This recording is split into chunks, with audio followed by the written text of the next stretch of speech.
Good morning, class 9. So, I guess you all are doing great, fine, safe, sound, and taking care of yourselves and happy and enjoying yourselves, doing everything off little bit and studies more and having everything in the right proportion. That's the way of life it should be, isn't it? So, have faith, say your prayers every day, thank God of whatever you have and the present, and you're happy for it. Don't worry about the past, cannot be changed. Don't worry about the future, you cannot do anything. And worry will not let you gain weight or lose weight or make you tall or make you shorter. So just don't worry about anything. Pray to God the way you pray every day, or ask your mother how to pray, to learn to pray. It's not that there is a book you have to learn to anything. Just say what you want to say to God by total faith and true heart. Your prayers will be answered. That's what is all has to be done. And rest is go with the flow. So we are back on The Wings of Fire, My Childhood, APJ Abdul Kalam. We'll try to finish it today. So what we have is, it's an autobiography, as I told you, from our former Indian president, eminent scientist, Mr. late APJ Kalam. The book was co-written by Arun Tiwari. A man of humble beginnings and simple life, he carried an unusual mix of spiritual convictions with man spirit of scientific inquiry. Born in Rameshwaram, Tamil Nadu, 1931, young Muslim boy catapulted for his fortunes to be called the Missile Man of India. Now, Dr. Kalam's took the reins of the Defense Research and Development Organization, DRDO, Defense Research and Development Organization, and the Indian Space Research Organization, ISRO, and inspired generations through some of the most innovative and breathtaking scientific feats of independent India. His expertise in rocket science and space technology has propelled India to becoming a shining example for young nations wanting to stamp their knowledge and skills not just over the globe but the vastness of our universe. This book starts with a homage to his parents and in particular to his mother. Kalam named My Mother. The book opens in 4 distinct parts named as the orientation, creation, propitiation and contemplation. It's about Kalam's childhood, which is there in our book, My Childhood. Professor Abdul Kalam's birth and childhood. The lesson tells us about Abdul Kalam's childhood. He was one of the world's greatest scientists. His father's name was Jainul Abdin. His mother's name was Ashiamma. He was born in 1931 in Rameshwaram. His parents were neither much educated nor rich. Yet, they were very generous and kind. Many outsiders ate with their family every day. His house and family. Abdul Kalam had 3 brothers and 1 sister. They lived in their own ancestral home or house. It was a large Pakka house. It was on the Mosque Street of Rameshwaram. Semi-Pakka, large Pakka house. His first earning. He was only 8 years old when the Second World War broke out in 1939. There was suddenly a great demand of tamarind seeds. Abdul Kalam would collect these seeds and sell them in the market. His cousin brother distributed newspapers, Samshuddin. He employed Abdul Kalam as a helping hand. In this way, the child Abdul earned his first wages.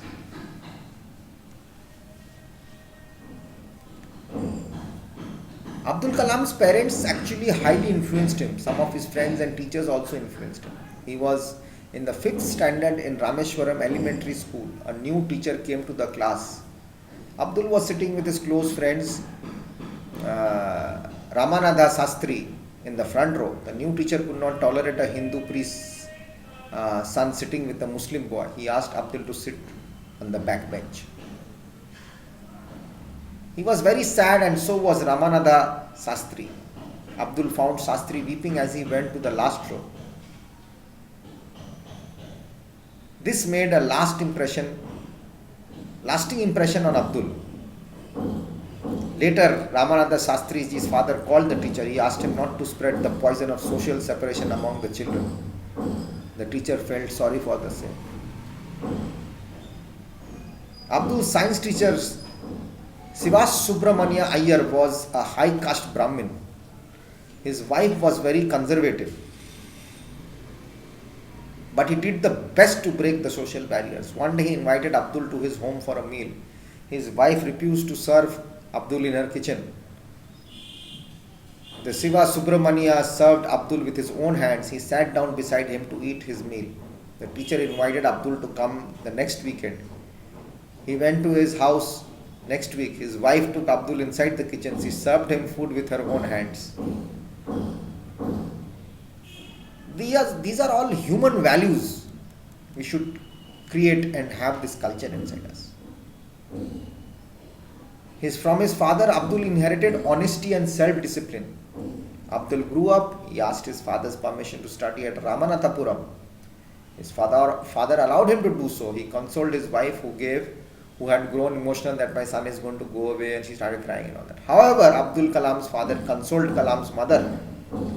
Abdul Kalam's father referred to Khalil Gibran, the Persian philosopher. He told her that her children were not hers.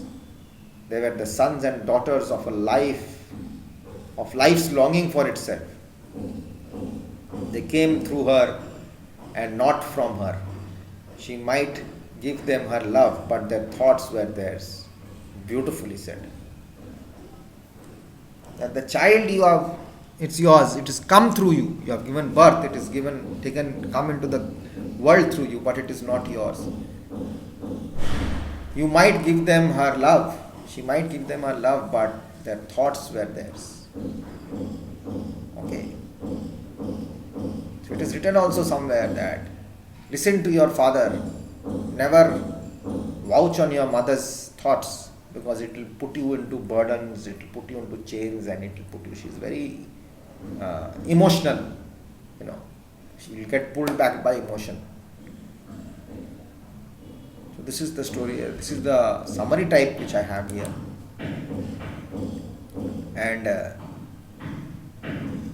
there's a mix actually of interactions with his family, friends, teachers. The lessons he learned through his tutelage and upbringing in Rameshwaram are beautifully dotted with black and white photographs of the period in his book actually. He did his aeronautical engineering degree from the Madras Institute of Technology. He hailed from a working class Tamil Muslim family, and the book is an interesting peek into the harmonious coming of Hindus and Muslims in India, celebrating the multi-ethnic, multi-religious and composite wealth in India. A boy, he sold newspapers to help his brother to overcome his own financial challenges while attaining his education. The need and support of family and friends are eulogized, and it certainly proved to be a cornerstone of his life's success. Support has to be there. People have to support you. People have to motivate you. Then only life becomes a success.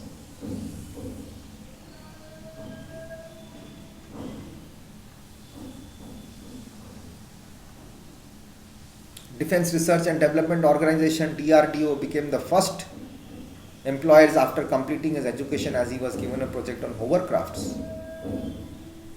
After nearly 4 years with DRDO, he joined the Indian Space Research Organization ISRO, where he was mentored by some of the brightest Indian minds of science maker like Professor Vikram Sarabhai, Dr. Werner van Braun, and Professor Satish Dhawan. He would go on to be a part of several important satellite launches during his stint with DRDO. with the crowning jewel being the project director of SLV-3, satellite launch vehicle SLV-3, India's first indigenous satellite launch in 1980. He incorporated minute things of scientific acronyms details and tried to establish a window into his world of science and innovation.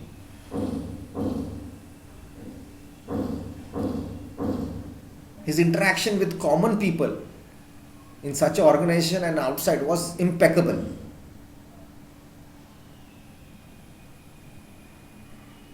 So this is all, everything, so much in his life, things happened. You have to be very disciplined. Self-discipline. You have to be very much self-disciplined. If you are not self-disciplined, you cannot gain anything in life. I always tell you, be disciplined in life. Okay, I'll be back in the next video.